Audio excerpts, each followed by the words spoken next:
Another awaited product research video. These are the favorite videos that you all like. So here we are again. I'm going to show you how I look for low risk markets where I need to send in a small MOQ. Those are the markets that I like to go for. You don't need to invest a lot, and especially with everything going on now, with all the Amazon changes, sometimes you might only be able to send in 200 units if your inventory performance index is actually low. So let's actually do a video around this, and I'll show you how to identify those markets and how I do my product research. So I'm in Helium 10 right now, and you can use the code Karina10 to get 10% off every single month, or Karina50 to get 50% off your first month. So let's do the standard method, which is the black box method. So let's go to product research right here and click black box. Now, there are many advanced parameters. We're just gonna stick to the simple ones, and I'm going to be picking some categories. I'm actually going to go into health and household and industrial and scientific. You can pick whichever ones you want. I'm just going to pick 2 of these because I don't like to select too many. Otherwise, you get too many search term results and it will take a lot and you will feel overwhelmed. So I like to kind of do it in sections, maybe do 1 or 2 categories, then switch it up. Then I also like to switch up the monthly revenues, the price, review counts, all of the above. So let's do monthly revenue.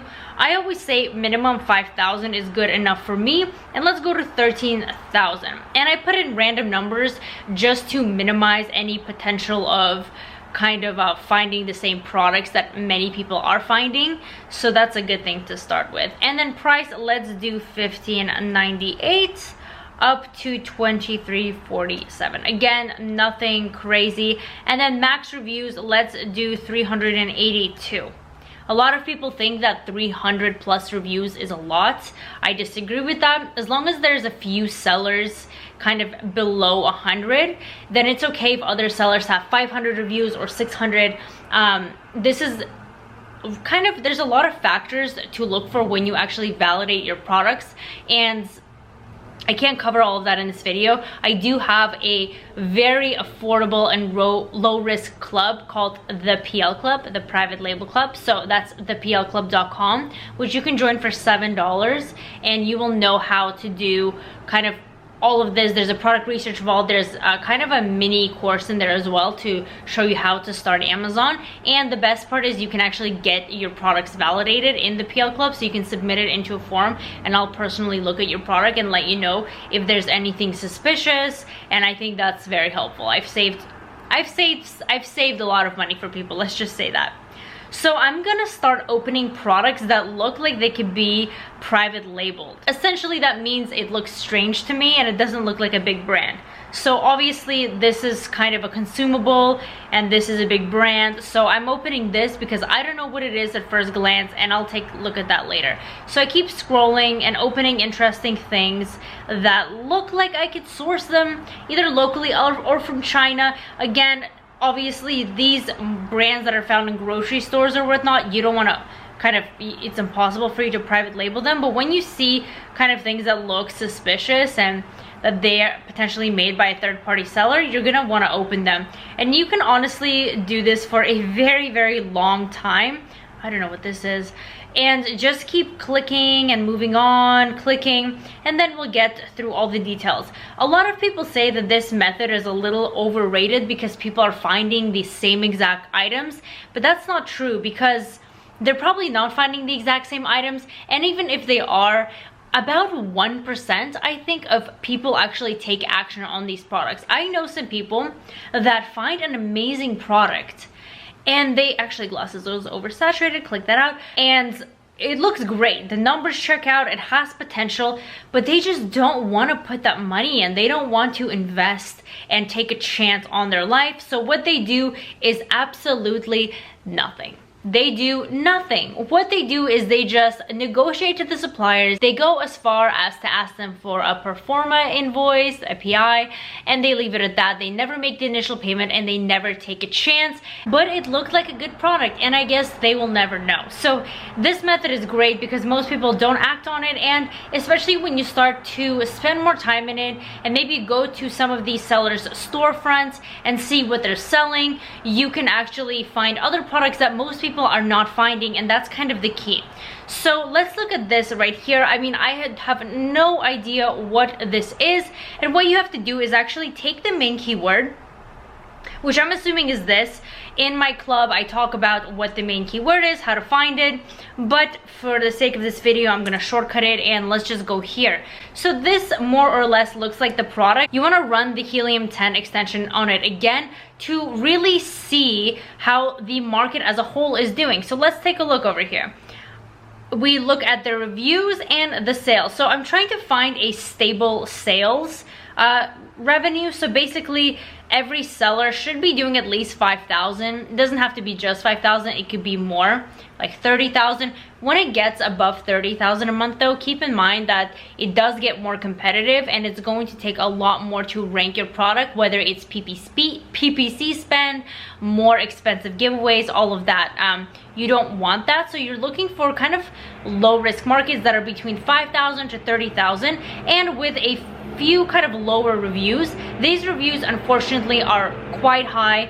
There are a lot of sellers that have thousands of them, so I'm not trying to compete with them. Even in the high hundreds, not many people actually have low numbered reviews.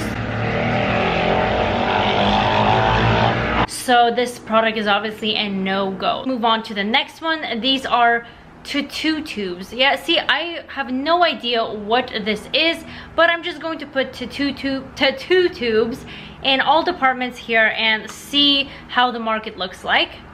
Run the extension on it, and actually this market doesn't look too bad in terms of the reviews.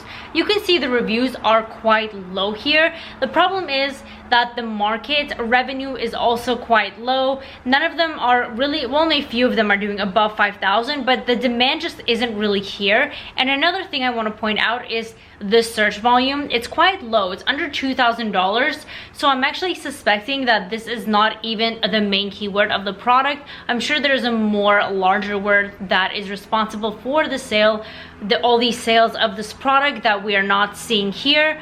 It could be anything, but I'm not going to do the research on it now. But I can see that the numbers are quite small, and even some people might see the reviews and get excited, but just know that if the revenue really isn't there, for example, if you're going to be doing under $5,000 a month, it's not really worth it, right? So I like to go for obviously profits. I think that's obviously a plus, so I'm gonna say no to this one. Now let's look here.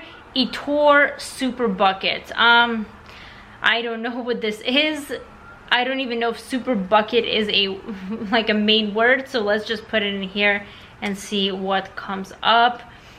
Obviously this is probably like a brand, so I'm just gonna ignore this because it could be patented. See, this is really unique looking, and the whole brand is Etor, so I would assume that this is probably patented or something like that, and I would just not go into this. You could look into it, but I also don't think this is the main keyword because many other products are kind of showing up here. Next is this hose cover. Now that's something really interesting.